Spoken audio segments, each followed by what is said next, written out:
আমাৰ দুখীয়াসকলে বা বিটিচি বাকী ৰাইজে খুব সুখী। জয় হাগ্ৰামা মহিলাৰিনে, জয় হাগ্ৰামা মহিলাৰিনে।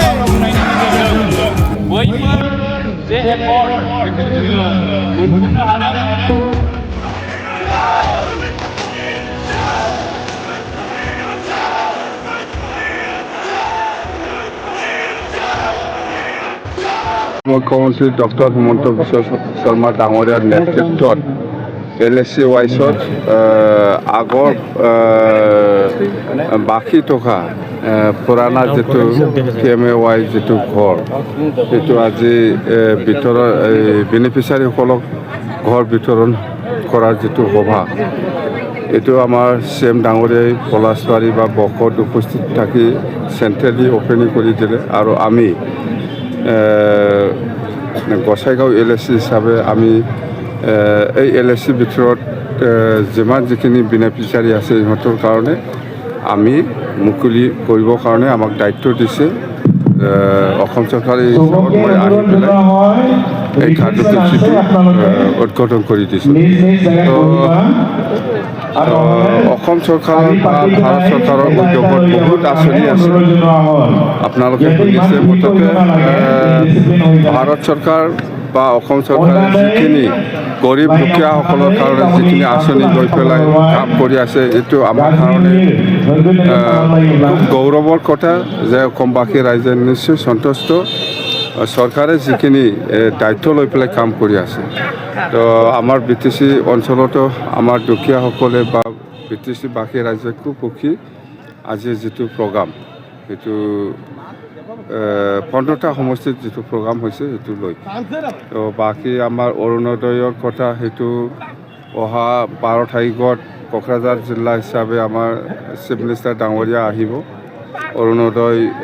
বেনিফিচিয়াৰীসকলক মুকলি কৰি দিবৰ কাৰণে। আৰু এনেকুৱা মুঠতে বহুত প্ৰগ্ৰাম আছে এই ডিচেম্বৰ জানুৱাৰী মাহত। কথা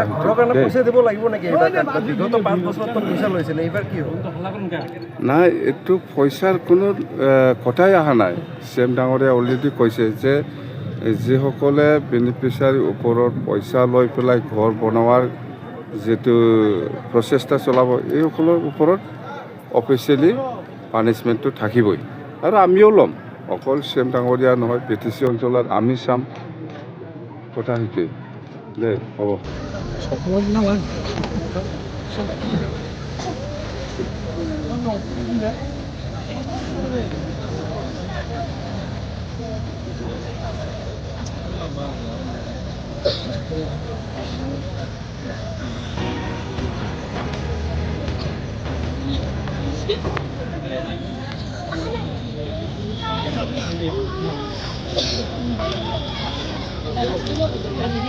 上去一下。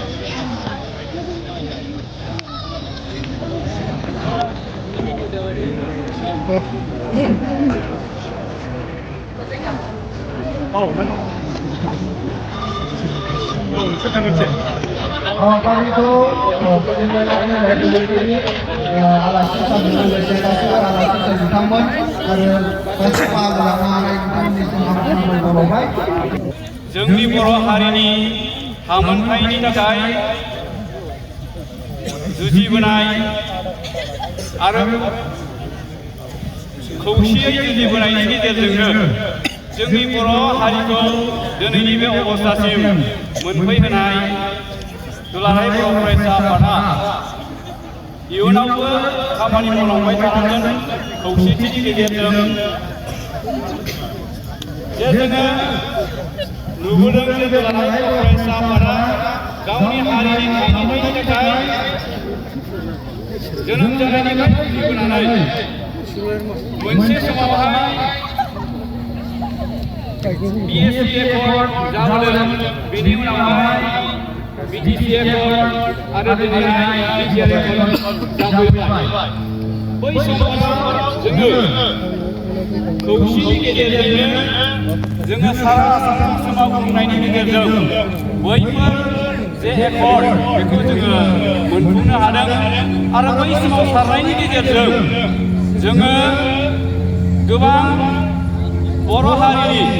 जे सोलोंथाइ जे जोंनि इनफ्रास्ट्राक्चार जोंनि न' बां दालां बायदिसिनाफोर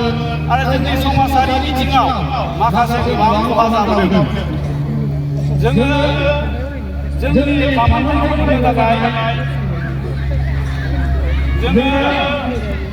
आलादा रायजोनि मुं लानानै सामलायनायनि गेजेरजों बैफोर जे एकर्डफोर जाबोदों बै एकर्डखौ मोननांगौनि गेजेराव गाबोन सोमावसारनायाव जोङो गोबां खहा जाबोबाय दा बेखौहाय फैयै जेब्लानाखि एकर्ड जाबाय बेनि उनावहाय जोङो दसे सम रायज्लायनायनि गेजेरजों जोङो दुलाराय फरायसा आफादखौ नुबोदों जे खौसे आरो गोजोननि गेजेरजों जोङो माबोरैहाय बै सिगां समाव जोङो खहा जाबोनाय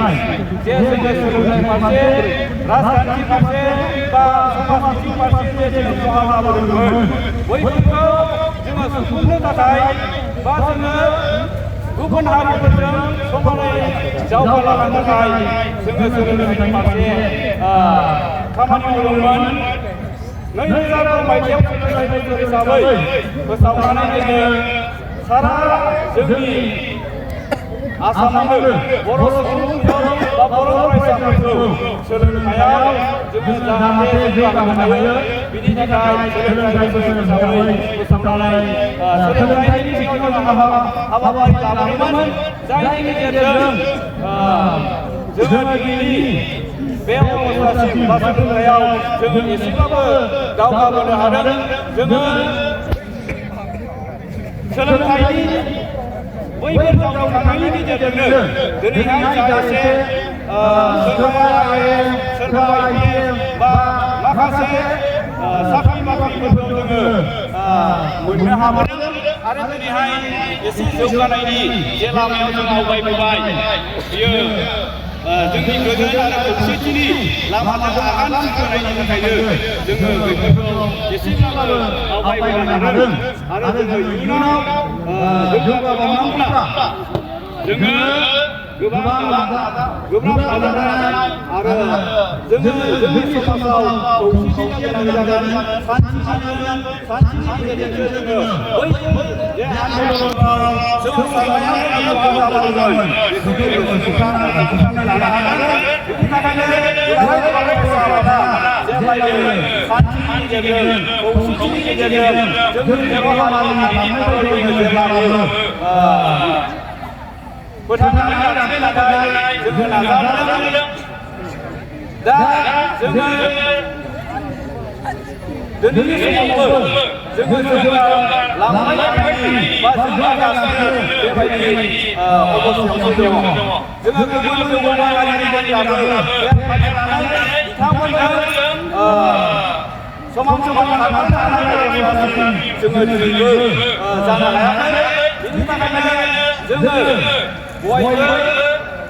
खौसेथिनि गेजेरजों जोंनि लामाखौ रैखा खालामनो थाखाय जों खामानि मावगोन दिनैहाय जे जोंनि दिनैनि जौगाफुनाय समावहाय जोंखौ